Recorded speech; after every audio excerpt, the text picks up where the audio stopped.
To hide your address on an Amazon wish list, first open the Amazon website on your laptop and sign in to your account.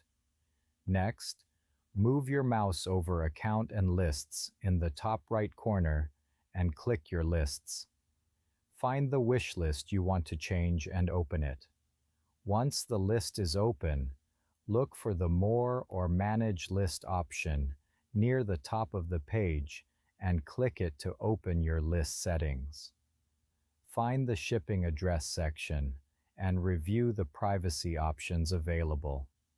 If you want to keep your address private from people viewing or purchasing items from your wish list, make sure you do not display your full address publicly and select the appropriate privacy option available for your account. Finally, click Save Changes to apply the settings.